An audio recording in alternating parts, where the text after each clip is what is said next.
a peaceful place in the sky. Are you going to heaven? No.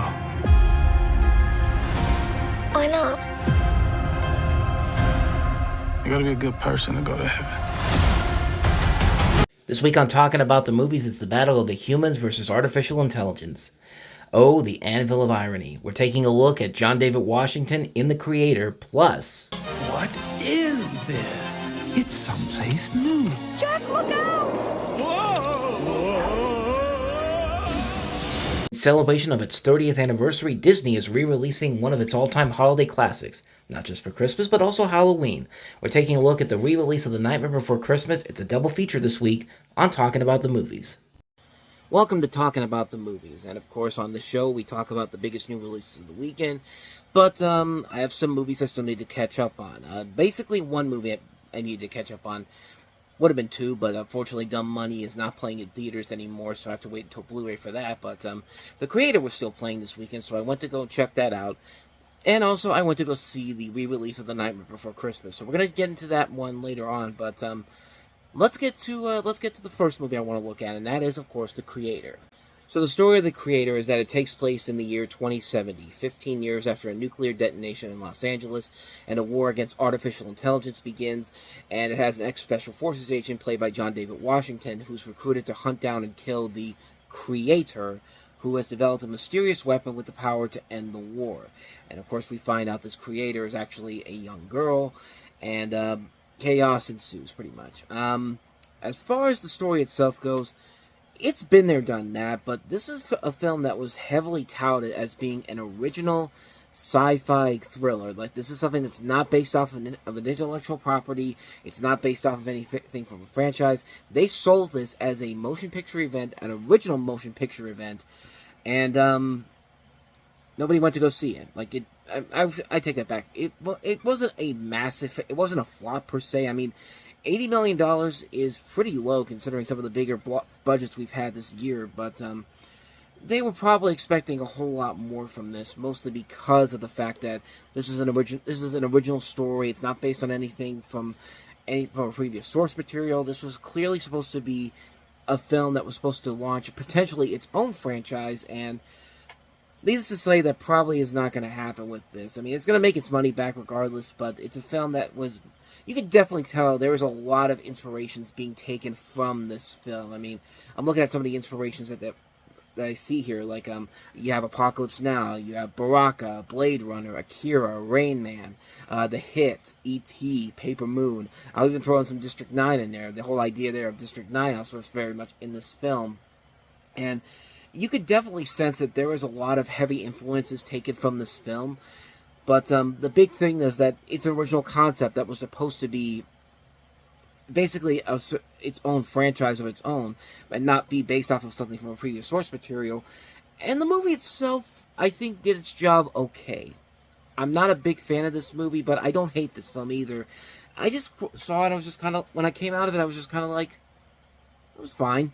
Like, honestly, I kind of expected more, mostly because of the talent involved in here. I mean, John David Washington, I've said before, I've really liked him as an actor over the years. Of course, he's the son of Denzel Washington, who I think is the greatest actor we have right now. And, you know, he's been in a lot of great stuff. I liked him in Tenet. I liked him in Malcolm and Marie from a couple years ago. He's been in a lot of really, really good movies. Black Klansman, he's really good in. I mean, he's a really, really damn good actor, and I thought this movie was going to be the thing that was finally going to push him to the next level of superstardom here. And he does give another good performance in here, but it's a performance that's not really asking him too much to do. I mean, everybody in here just kind of does what they're supposed to do here. Gemma Chan from Humans and Captain Marvel is also in here. Ken Watanabe is a great actor. We've already talked about him in the past. Allison Janney, I don't think I need to say anything more about her. I think the biggest overall flaw of the film is the storyline. The storyline overall really is kind of it's a been there, done that storyline. And for movies like this, especially an original sci-fi film like this, because this is something that we've seen done, this is something that's happened numerous times with other films like this. Like, they try to be something on their own merits. They try to do something that should be worth it to go see out there and be its own thing, but it always has to recycle a lot of the same cliches and tropes we've seen in other storylines here, and you get a lot of those elements here. Like, if you've seen any of the movies that I've mentioned before, you've seen this movie. It's pretty much a similar storyline here. You know what's going to happen. You know what the big third act twists are going to be. You know what the big climax is going to be like. My nose was itching there for a second, but yeah, like, you've seen a lot of this stuff that's been done before, and what the overall theme and the message of the film is going to be, which I think is really hilarious. That in this movie, artificial intelligence is seen as the ultimate evil. Meanwhile, in reality, the Hollywood studios, especially Disney, is pushing artificial intelligence as part of the reason why the actors are still on strike at this point, because they still want to push this idea that artificial intelligence is the way of the future, and that doesn't work that way because, of course, as part of the reason why the actors are on strike right now, is if you take artificial intelligence into these movies, you're taking away some of the aspects that have made some of Hollywood's biggest stars. I mean, people like Ben Affleck and Matt Damon would not have a career right now if artificial intelligence was bigger and that was actually more prevalent in movies nowadays. That's how important it is, because you're basically getting rid of extras at this point, and that's just something that, like, the anvil of irony with this film. I mean, it's just something that you just have to look at and be like, wow, like you really have the balls to say that artificial intelligence is evil in this movie, and then in real life try to promote artificial intelligence as the way of the future. It's just like, that's just something that's kind of like, it just really has more of an impact nowadays than it would have had if this movie had come out a couple years prior, or even in years into the future. But yeah, the biggest fault of the film is the overall story. It's a strip we've seen done over and over again. You can pretty much tell where it's going to go from there, and really that's maybe the biggest flaw of the film overall. Everything else about it is actually worth it. Like, I think it is pretty cool. The best aspect of the film is the cinematography and the visual effects, as well as the action sequences. I mean, this is Gareth Edwards. Gareth Edwards has made a lot of good movies over the years. Monsters, he directed Godzilla, he directed Rogue One, which is probably the best of the Star Wars movies under Disney. I mean, there's a lot to admire about the film, and I like the performances in here, but like I said, I did kind of want to see more of John David Washington really elevating his acting chops more, because I think this guy really has the potential to become one of our great rising actors nowadays. But here, he's just given kind of a standard performance, nothing really asking him to do way more than he's obligated to do.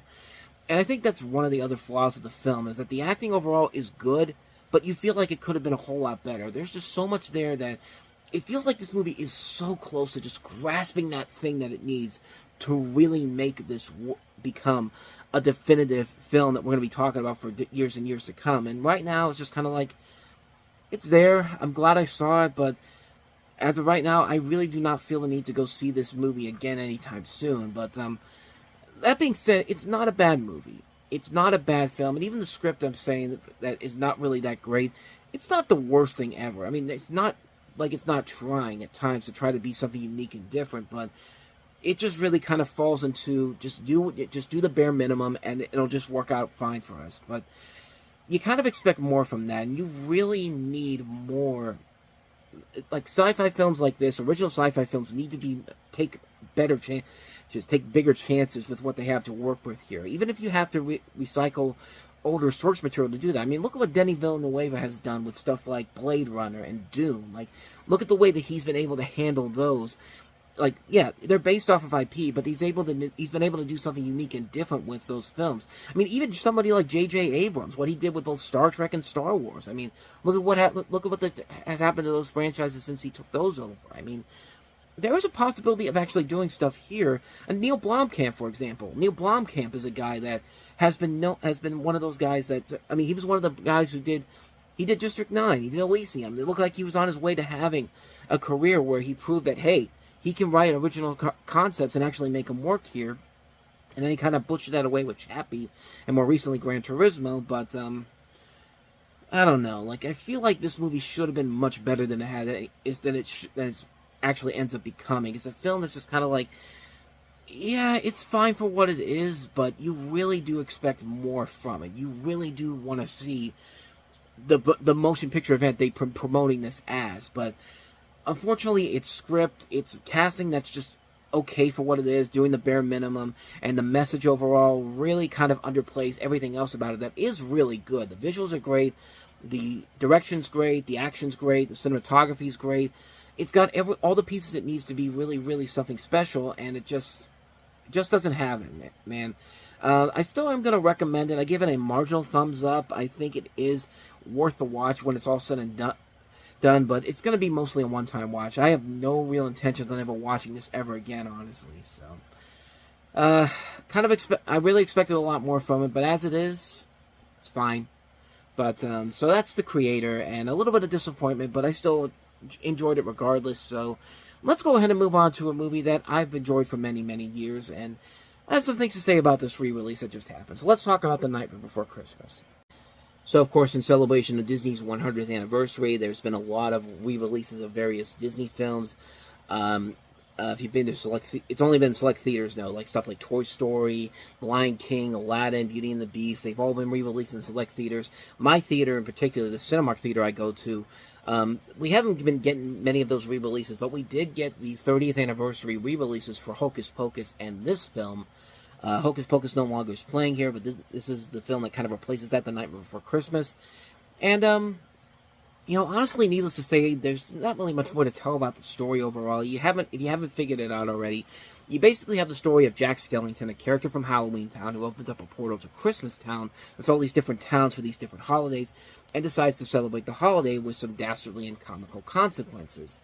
Now, my first time ever seeing The Nightmare Before Christmas was actually on the big screen, but it was actually later on down the road. It was around 2007 when they actually were doing these annual re-releases of the film in 3D. So I went to the theater for the first time to see it, and I was hooked right away. Like, I really, really thought it was really an impressive experience overall, especially seeing it on 3D. And, almost 15 years later, I get a chance to see it again on the big screen, and there was a 3D showing early in the day that I could have gone to, but I just didn't have the time to get there. So I went to a regular screening of it, and it was nice seeing it again on the big screen. Although I will say there were some things about this particular experience that I did kind of want to delve into here. As far as the movie itself goes, you really can't say anything about this movie that hasn't already been said already. It's a really good film that combines both the holidays of Halloween and Christmas into this one story that works very well to the film's advantage. The music overall is fantastic. There's a lot of great songs in this film by Danny Elfman, who sings the songs. A great voice cast overall here: Chris Sarandon, Catherine O'Hara, William Hickey, Glenn Shaddix, Greg Proops, Brad Garrett. I mean, there's only real one downside to the movie, and that's Oogie Boogie, the real weak point of the film. And his whole purpose in the movie is just to be a kind of a last-minute villain. He really doesn't do a whole lot of this movie except play over the top and have somewhat of a purpose in this film. And he doesn't really have much of an evil plan. He just screws around with Santa Claus pretty much, and that's pretty much it.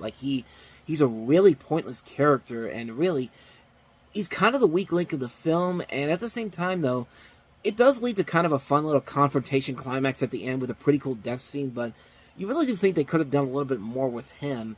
But regardless, Nightmare Before Christmas, I don't think I need to say anything more about that one. I think it's a great film overall. Great animation, great voice cast, great music, great story, almost perfect classic all around. It's one I have to watch every year. Big thumbs up for that one. But let's talk about kind of the theater experience I had here. Nothing too crazy, though. This isn't like Oppenheimer all over again, which if you want to see that, I'll put a link to that video in the corner, because that was really, really bizarre. But no, just kind of some little things here and there that I thought were kind of interesting going into this film. For one thing, usually when you go to a movie, you get a number of trailers. Like, usually it's around 6 or 7, sometimes it's 8, depending on if you get like a package trailer for especially with Disney, if they want to include something like Disney's animation, then Marvel, then 20th Century Fox or 20th Century Studios, like one of those things in there. But in this, there was only 2. And I was actually kind of surprised by that, because I think because usually you usually get more than just a cup. Like I said, the minimum is probably 6, but you only got 2 here. You got one for the Marvels, and then you got one for Wish, and then that's it. Like, they just went straight into the movie, and it actually ended up working out in my favor, too, because, as I showed you in my movie stop video, The Creator was actually the theater right across from me, and it started at 2:55. I got out of that the movie, The Night Before Christmas, started at 1:20. So I got out of there. It was 2:53 when I got out of the movie theater. The Night Before Christmas is not a long movie. It's only 77 minutes long. It's not even it's barely feature length. And I think when it plays on TV, it's only on for like an hour and a half. It's not that long of a movie, and and that works into the film's favor overall. But I thought that was very interesting that I got in there. The preview started at 1:20. And I got out of there at 2:53. Like, I stayed throughout the course of the film, and all the way to the end credits. And I thought that was very interesting on how it's only just those two trailers. Like, you don't think that Disney is like, they don't, like, usually you would see other trailers from other studios, but I guess this was one that Disney had complete control over, and basically they just said, just put these trailers for these new Disney films that we've got coming up here, and then that's it. Just go straight to the film. So, like I said, it worked out to my favor in the end, but the movie itself, though, they actually used the 2006 remastered version, because, of course, this was originally released by Touchstone Pictures back in the 1990s, and you can rarely find that on a DVD, and I think you can only get, actually, the original DVD releases, I think, still would have the Touchstone logo on there, and, but when you go into this, it's the 2006 version. You see the 2006 Disney logo, which, even though that's been gone for a year now, it's still kind of reminiscent. You get a little bit of a reminiscence feel when you see that logo up there again. Even though I really do like the new Disney logo, the Disney 100 logo, it's kind of cool to see the original Disney logo. And this isn't the one with just on in the middle it just says Disney. No, this says Walt Disney Pictures, like what it used to be back in the day. It was actually kind of interesting to see that.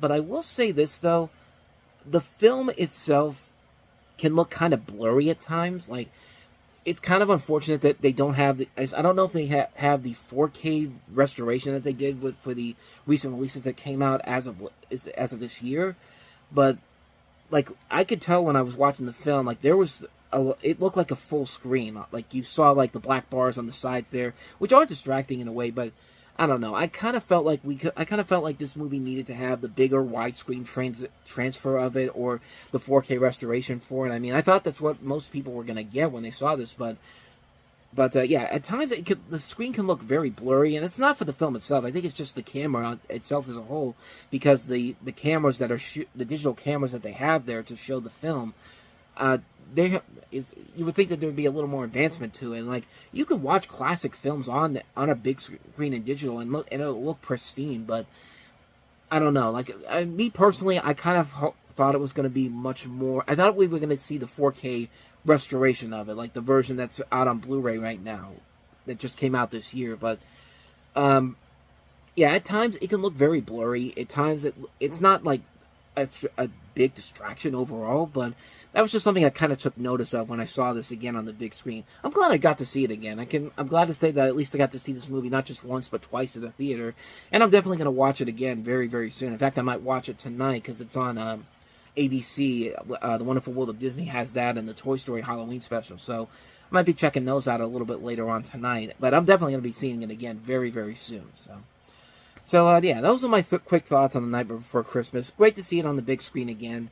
And it might be there next weekend, too. So if you haven't gotten a chance to see it, definitely check it out again this weekend. But with that said, that's going to wrap up this edition of Talking About the Movies. Next week, we have Five Nights at Freddy's, which the good thing about that is that I have Peacock, so I don't have to really go out to the theater to go see that one. I can just watch it at home. But I'll try to go see Kills of the Flower Moon next week as well. If not, actually, I'd have to see it then, because next week I have a pit game to go to on November 4th, and then after that, the Marvels and then Trolls Band Together, and then the holiday slate comes around. So next week's going to be my real last chance to go see Kills of the Flower Moon in a theater. So I'll try. I'm going to make it a toy boat.